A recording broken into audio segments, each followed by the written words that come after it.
Bien-aimés dans le Seigneur, l'Éternel a de la bonté pour qui espère en lui, pour l'âme qui le cherche. Il est bon d'attendre en silence le secours de l'Éternel. Amen. C'est par ces versets de Lamentation de Jérémie au chapitre 3, les versets 25 et 26, que nous vous saluons dans le beau nom de notre Seigneur et Sauveur Jésus-Christ. Amen.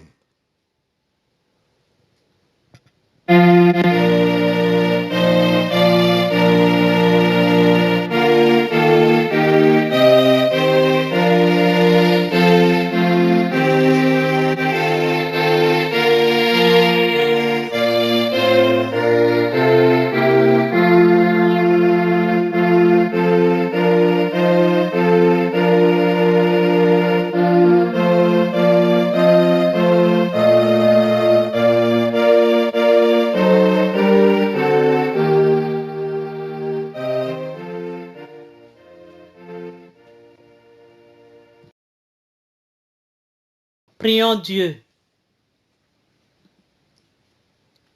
Nous t'adorons, éternel Dieu. Tu nous aimes et nous sommes tes enfants. Nous te louons pour Jésus-Christ qui nous a fait entendre la bonne nouvelle du royaume. Il est et demeure cette bonne nouvelle. Nous te louons pour l'Esprit Saint. Nous te louons pour ce jour qui vient de se lever, qui nous fait entrer dans la joie de ton règne, et nous te témoignons notre gratitude. Tu es le commencement et la fin. Merci pour cette grâce abondante et inconditionnelle. Élève-toi dans notre vie, Seigneur. Guide-nous ce jour. Accompagne-nous tout au long de ce mois. Apprends-nous à faire ta volonté pour l'amour de Jésus-Christ, ton Fils bien-aimé. Amen.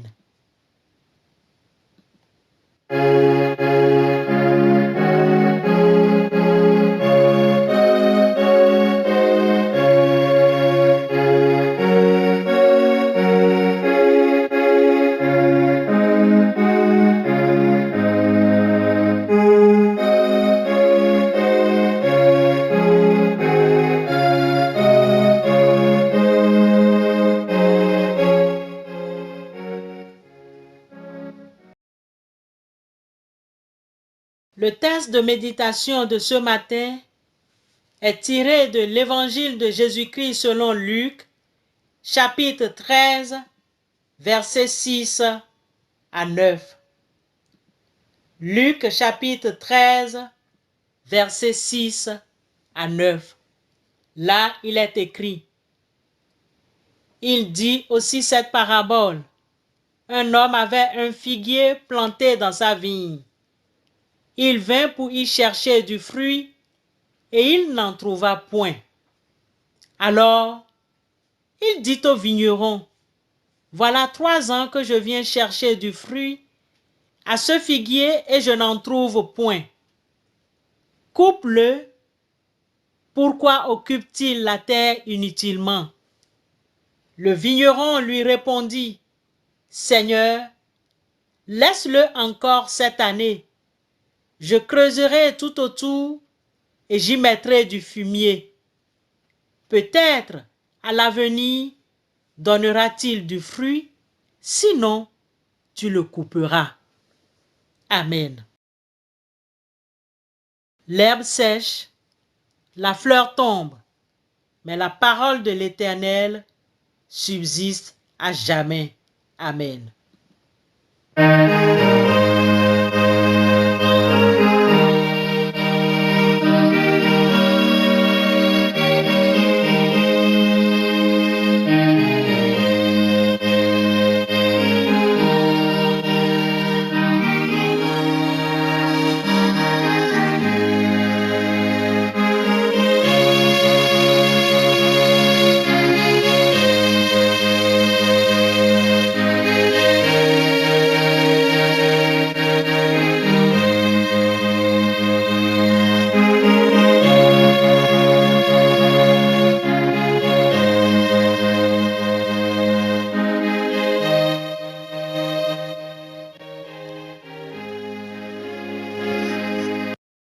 chers frères et sœurs en Christ,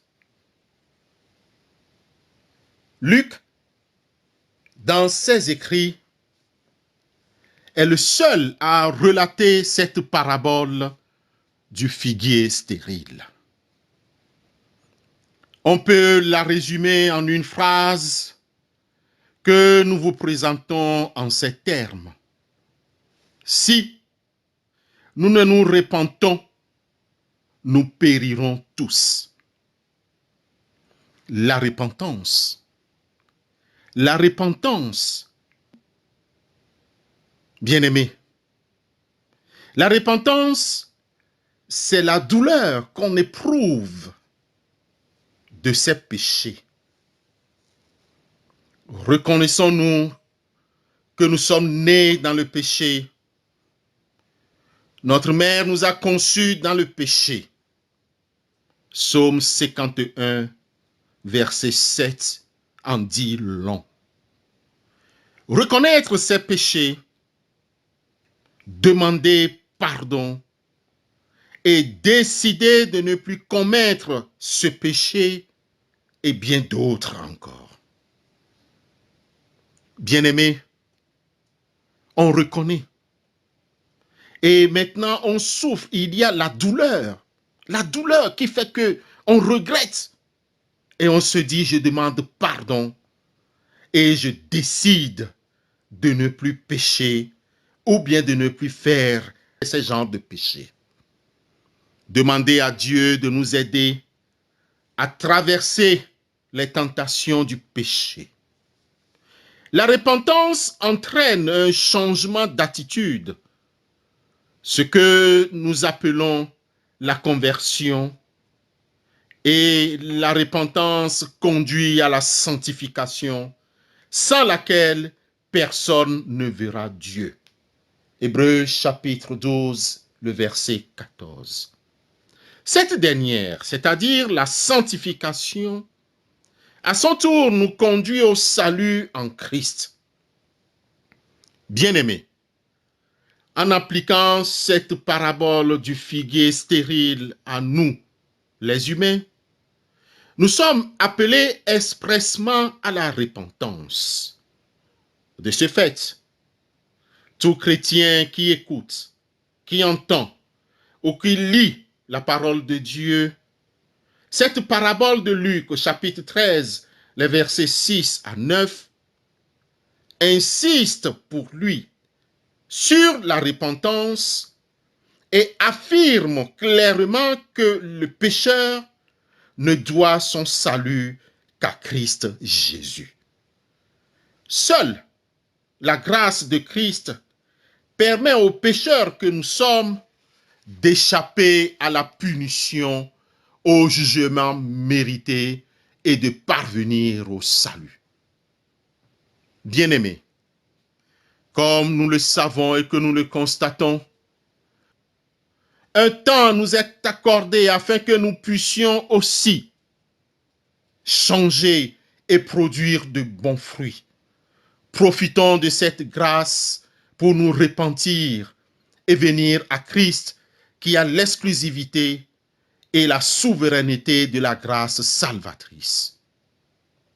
Chers frères et sœurs dans le Seigneur, vivons-nous encore dans le péché?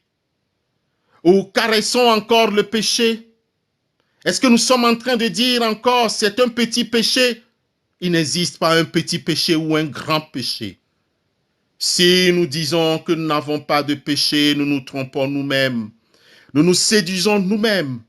Et la vérité n'est point en nous. 1 Jean chapitre 1, le verset 8. Bien-aimés, la question se pose maintenant. Que devons-nous faire face à cette réalité de repentance? Que devons-nous faire face à ce temps que le Seigneur nous donne encore? Si nous confessons nos péchés, Dieu est fidèle et juste pour nous les pardonner et pour nous purifier de toute iniquité. 1 Jean 1, 9. Frères et sœurs, chacun sait là où il a péché. Chacun sait là où il est tombé, où elle est tombée. L'appel du Seigneur, l'appel à la repentance du Seigneur nous presse. Dieu nous tend encore une fois la main et nous accorde sa grâce. Repentons-nous pour notre salut, notre délivrance en Christ. Amen.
C'est le moment d'intercéder les uns pour les autres.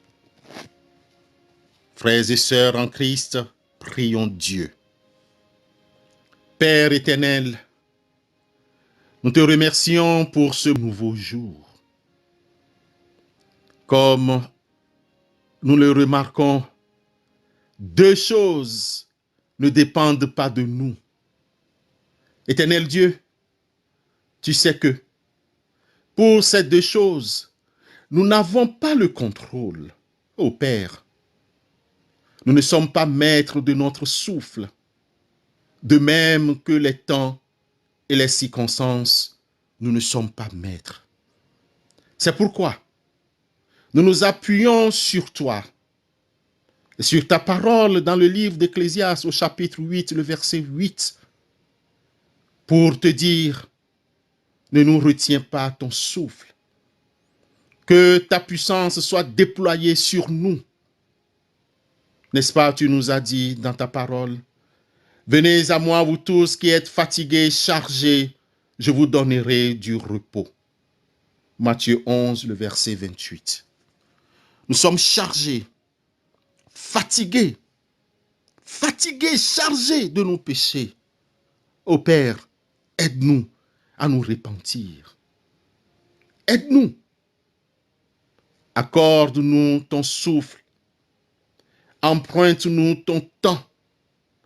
Et guide-nous dans les circonstances qui peuvent nous surprendre ce mois.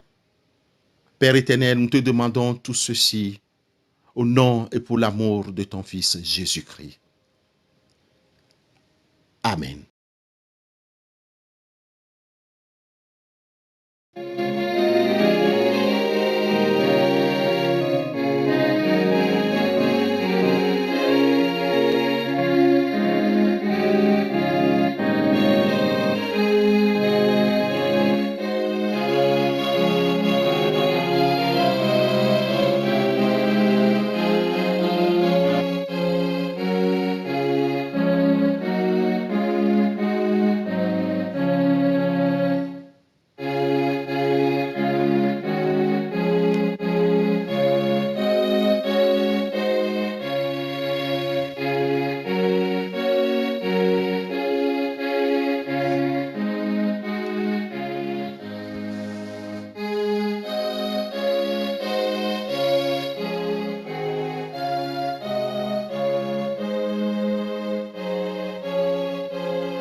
Prions Dieu. Dieu Tout-Puissant et Éternel, toi qui donnes l'intelligence et la sagesse, nous te bénissons et nous t'adorons. Nous te soumettons les personnes âgées, les personnes malades, qui souffrent de quelque mot que ce soit. Guéris-les selon ta promesse dans Exode 15, 26. Tu dis, je suis le Dieu qui te guérit. Ô Dieu, n'abandonne pas ceux de nos frères et sœurs qui souffrent dans leur chair et dans leur cœur. Donne-leur la force de lutter pour la guérison. Soutiens tous les médecins, les agents de santé qui soignent les malades. Nous savons que tout le temps dans notre monde, il y a des gens qui meurent de faim et des milliers dont la faim n'est jamais tout à fait apaisée. Tandis qu'il y a d'autres qui gaspillent les dons de Dieu, d'autres encore qui, par les dévastations de la guerre, les détruisent. D'autres encore qui ne font pas les efforts nécessaires pour exploiter les ressources que Dieu a mises à leur disposition. Père éternel, aie pitié de nous et conduis-nous pas à pas, que la lumière de ton Esprit Saint nous éclaire. Ne nous abandonne pas. Élève-toi dans notre vie pour l'amour de ton Fils unique, notre Sauveur Jésus-Christ. Amen.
Bien-aimés, écoutons l'exhortation et recevons la bénédiction de la part du Seigneur. Ne donnez pas accès au diable, qu'il ne sorte de votre bouche aucune parole mauvaise. Mais s'il y a lieu, quelques bonnes paroles qui servent à l'édification et communiquent une grâce à ceux qui l'entendent. La bénédiction de la part du Seigneur. Soyez bons les uns envers les autres, compatissants, vous pardonnant réciproquement comme Dieu vous a pardonné en Christ. Que la grâce de notre Seigneur Jésus-Christ, l'amour de Dieu le Père et la communion bienfaisante du Saint-Esprit demeure sur chacun d'entre vous. Allez dans la paix et dans la grâce du Seigneur Jésus-Christ. Amen.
indigne.